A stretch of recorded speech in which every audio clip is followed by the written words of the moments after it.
here and get some more structures, because this is super fun to shoot with.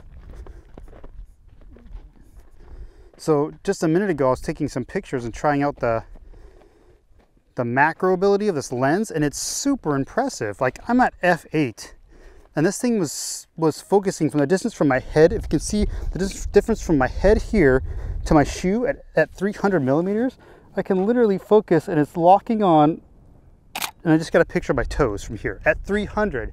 That's incredible. So that means from any distance, this is basically as long as a human leg, you can get a macro shot of. And in a place like this, where all these salt structures and little caves and stuff are, it's just a blast. I wish I had a little Lego guy with me. This would have been so fun to do a little Lego guy walking around these crazy canyons. And it acts so fast, the stabilizer goes on and off fast enough where it's not really that bothersome. You know, unless you're really in a place where you're the kind of person who really has to be quiet. It's not really going to bother the average person, I don't think.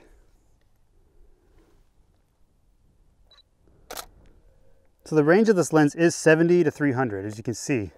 This 70 to 300 is pretty awesome, because 70 is a standard focal length you're going to get, especially in a full frame, to do portraiture and stuff. And if you really needed to zoom in a little bit to 100, or really push it at 200, or really need to get the detail at 3, you've got that extra 100 millimeters, which is pretty impressive. The downside of that is it's going to fluctuate between f4 to f5.6. So I'm on aperture priority. So as you can see, I can move from all the way down to f4, which is the lowest f-stop for this. So you can see I'm starting at f4.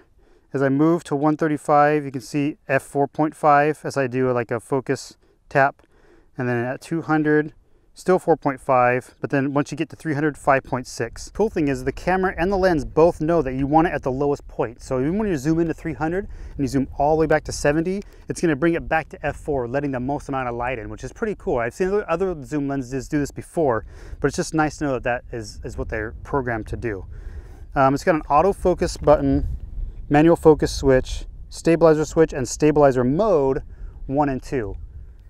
So the 300 millimeter reach, man, I can really just focus on the very base of that mountain and get only the very top, and not even the valley yet. And the stabilizer, I can see as I move around, the stabilizer is really working hard to make that image still, which is really cool. So I can really get a nice clean shot at f5.6 at a super fast speed. I mean, I'm at 3/3,000ths of a second here, so I'm going to stop it down to like 9.5, and I'm still at 1500. So I can get some really crazy clarity at f11 at 1,000, 1/1000th of a second, and even the f-stop, even the stabilizer, it's so fast. The stabilizer doesn't even have to do much work at that speed, which is really awesome. I love how those clouds are coming right off the top of that snowy peak, and I can just zoom right in on that guy, and then pull out a little bit if I want to get more in there. It's such a sweet lens. This lens is really impressive. If you guys need a zoom, and the 70 to 200s are all out because they're the most popular ones. If you're going to rent it, rent this guy. It's pretty awesome. It's not the it's not the f2.8 of the 70 to 200 has, but if you're just going out and doing landscapes, you can have tons of light, and the f-stop, you're going to stop down to like f8 or whatever anyways.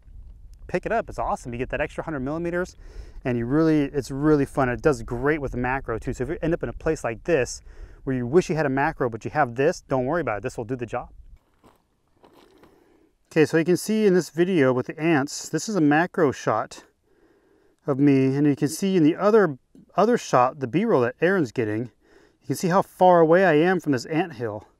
So you can really see if you're into video, macro video, this could be a really cool option for you. If Canon makes an f4 version along the whole range of the zoom, I'd be seriously tempted to pick one up, because this has been such a fun lens to use in the few minutes I've been using it. Hey guys, again, thanks for joining us for this review of the 70 to 300.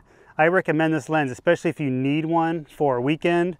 Man, don't hesitate to rent it. This has been a great value to have as landscape photography. We can really zoom into those mountains. I mean, mountains that are way across the other side of the valley, we got right up on them at 300 and even pulled them out a little bit. It was fantastic. Thanks again for joining us for Gear Time with Photog Adventures. I'm your host, Brendon Porter. Have a great day. Saw Valley of Fire. He's like, what's that? I said, oh, I've heard of Valley of Fire. We should go check it out. So here we are.